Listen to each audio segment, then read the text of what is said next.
ఈరోజు ముద్రగడ పద్మనాభం గారు మన మధ్య లేకపోవటం చాలా దురదృష్టకరం. ఇది సుదీర్ఘమైన ఉపన్యాసాలు చెప్పే సమయం కాదు, కానీ రెండు మాటలు మాత్రం వారి గురించి నేను చెప్తాను. ఒకటి, ఒక అరుదైన విలక్షణమైన క్యారెక్టర్ కలిగినటువంటి వ్యక్తి ముద్రగడ పద్మనాభం గారు. బహుశా ఈ సమాజంలో అలాంటి పట్టుదల, రాజీ పడని ధోరణి ఉన్నటువంటి రాజకీయ నాయకుడిని నేను చూడలేదు, భవిష్యత్తులో కూడా చూస్తానని నేను అనుకోవడం లేదు. ఆయన కాపుల కోసం ఒక యోధుళ్లాగా పోరాడినటువంటి వ్యక్తి. ఆయన మరణించటం కాపు సమాజానికే కాక రాష్ట్ర రాజకీయాలకు కూడా తీరని లోటుగా నేను భావిస్తున్నాను. రెండవ అంశం, జిఎస్ రావు గారు. వారు సుదీర్ఘమైన రాజకీయాలు కలిగినటువంటి వ్యక్తితో పాటు పిసిసి అధ్యక్షులుగా చేశారు. కాపు, తెలగ, బలిజ, ఒంటరి సంఘానికి రాష్ట్ర అధ్యక్షుడిగా, సెక్రటరీగా చేశారు. కాపునాడు అప్పుడు ఏర్పడలేదు, 88లో కాపునాడు ఏర్పడింది.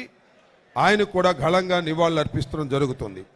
దానితో పాటు ఇద్దరు వ్యక్తుల ఫోటోలు ఉన్నాయి. ఒకటి వంగవీటి మోహన్ రంగారావు గారు, రెండు జక్కంపూడి రామ్మోహన్ రావు గారు.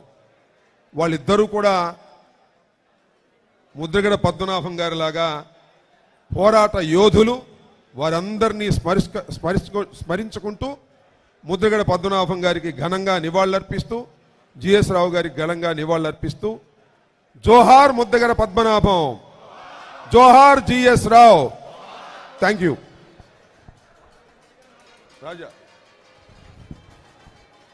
మరో మాజీ మంత్రివర్యులు శ్రీ శైలజానాథ్ గారిని ఒక 2 నిమిషాలు మాట్లాడాల్సిందిగా కోరుతాం. అందరికీ నమస్కారం. పెద్ద ఆయన ముద్రగడ గారి గురించి మీకే బాగా తెలుసు, మాకు కొద్దిగా తెలుసు. కానీ మేము గౌరవించే మా ప్రాంతంలో కూడా, రాయలసీమ ప్రాంతంలో పెద్ద ఎత్తున గౌరవించే నాయకుల్లో ముద్రగడ గారు ఒకరు. నాకు ఆయనతో కొద్ది అనుబంధం కూడా ఉంది.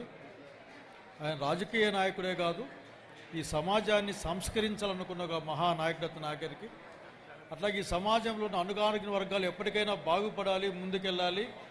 అణగారిన వర్గాలు, కాపుల ఐక్యత ఈ రాష్ట్ర చరిత్రను మారుస్తుందని నమ్మి పనిచేసిన వాడిగా నేను ఎప్పుడు గుర్తుంచుకుంటాను. అంబేద్కర్ విగ్రహం పెట్టినప్పుడు ఇక్కడికి వచ్చామంత ఆఖరికి. ఏమైనా జేఎస్ రావు గారితో పిసిసి ప్రెసిడెంట్గా మాకందరికి అనుబంధం ఉంది. చాలా గొప్పవాళ్ళు వీళ్ళంతా. ఆ గొప్పవాళ్ళు ఈరోజు మన దగ్గర లేకపోవడం అన్నది మనకి నిజంగానే పెద్ద లోటు. ముద్రగడ గారి ఆత్మకు, జేఎస్ రావు గారి ఆత్మకు భగవంతుడి శాంతి కలగజేయాలని కోరుకుంటూ, వారి ఆశీర్వాదాలు, వారి ఆలోచన విధానం ఎల్లవేళ మనతో ఉండాలని కోరుకుంటూ సెలవు తీసుకుంటా ఉన్నాను. జోహార్ ముద్రగడ గారు, జోహార్ జేఎస్ రావు గారు. మరో మాజీ మంత్రివర్యులు శ్రీ జోగి రమేష్ అన్నని నివాళులర్పించాల్సిందిగా కోరుతున్నాను.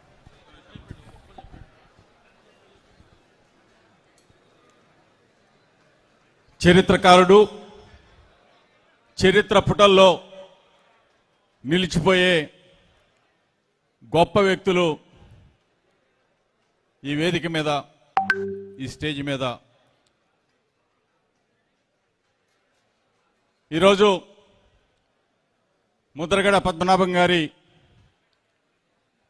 సంతాపం తెలియజేసే ఈ కార్యక్రమంలో పెద్దలు వైఎస్ఆర్ కాంగ్రెస్ పార్టీ రాష్ట్ర కోఆర్డినేటర్ సజ్జల రామకృష్ణారెడ్డి గారు ప్రత్యేకంగా ఈరోజు ఇక్కడికి రావాలి, ముద్రగడ గారి ఇంటికి వెళ్ళాలి, పరామర్శించాలి, వారికి నివాళులు అర్పించాలని చెప్పేసి ఈరోజు ప్రత్యేకంగా వచ్చారు. చాలామంది అన్నలు అడుగుతా ఉన్నా, విజయవాడలో కాపునాడు జరిగింది, డేట్ చెప్తారన్నా, డేట్ చెప్తారన్నా.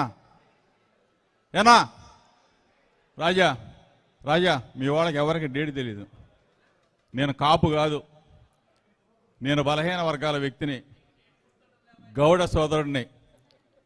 విజయవాడలో జూలై 10వ తారీఖు 1988 సంవత్సరంలో వంగవీటి మోహన రంగ గారు విజయవాడ సబ్ జైల్లో ఉంటే వంగవీటి మోహన రంగ గారికి మద్దతుగా ముద్రగడ పద్మనాభం గారు కాపు నాడు ఆ రోజున జూలై 10 ఆదివారం విజయవాడలో జరిగితే 1,00,000 మంది బ్రహ్మాండమైన బహిరంగ సభలో మాట్లాడటానికి రంగా గారికి మద్దతు ఇవ్వడానికి ముద్రగడ పద్మనాభం గారు విజయవాడ వస్తే ఆయన్ని మనోరమ హోటల్ నుంచి కృష్ణానది తీరానికి తీసుకెళ్లి ఆయన అడుగులో అడుగు వేసిన ఒక యువకుడిని ఆ రోజు డిగ్రీ 2nd ఇయర్ చదువుతా ఉన్నా.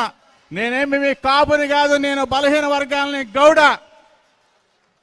అటువంటి నాయకులు వంగవేటి మోహనరంగ గారు, ముద్రగడ పద్మనాభం గారు, జక్కంపూడి రామ్మోహన్ రావు గారు, జిఎస్ రావు గారు, ఇటువంటి మహనీయులు పుట్టిన కాపు జాతి గొప్ప జాతి అని చెప్తా ఉన్నా. నిజంగా కాపు సోదరుల్ని నా అన్నలు, నా తమ్ముళ్ళుగా భావించి ఆ రోజు నిజంగా డాక్టర్ వైఎస్ రాజశేఖర రెడ్డి గారితో పాటు నడిచిన వాడిగా చెప్తా ఉన్నా. రాజశేఖర రెడ్డి గారు ఇటువంటి నలుగురు సోదరులను కూడా తన గుండెల్లో పెట్టుకొని, తన పక్కన కూర్చోబెట్టుకొని భోజనం చేసిన విషయాన్ని నా కళ్ళారా చూశానని చెప్తా ఉన్నా. ఈరోజు మీకు ఒకటే చెప్తా ఉన్నా, ముద్రగడ పద్మనాభం గారు చనిపోతే నేను పార్టీలకు అతీతంగా చెప్తా ఉన్నా, ముద్రగడ పద్మనాభం గారి కుమారుల్లాగా ఆయన పాడె మోసిన వ్యక్తి ఎవరో ఒక్కసారి మీరు గుండెలకి హత్తుకొని ఒకసారి ఆలోచన చేయమని చెప్పేసి మాత్రమే అడుగుతా ఉన్నా. నేను ఎవరి పేరు చెప్పట్లా. ముద్రగడ పద్మనాభం గారి తనయుడులాగా, తన తండ్రిలాగా ఈరోజు పాడ మోసిన ఏకైక మనసున్న నాయకుడు జగన్మోహన్ రెడ్డి గారు అని చెప్పేసి మీ అందరికీ కూడా మనవి చేస్తా ఉన్నా. ఎక్కువ టైం తీసుకుంటే అందరూ కూడా తిట్టుకుంటారు. మరొక్కసారి ముద్రగడ పద్మనాభం గారికి జోహార్లు అర్పించుకుంటూ, జోహార్ ముద్రగడ పద్మనాభం గారు, జోహార్ వంగవీటి మోహన రంగ గారు, జోహార్ జక్కంపూడి రామ్మోహన్ రావు గారు, జోహార్ జిఎస్ రావు గారు.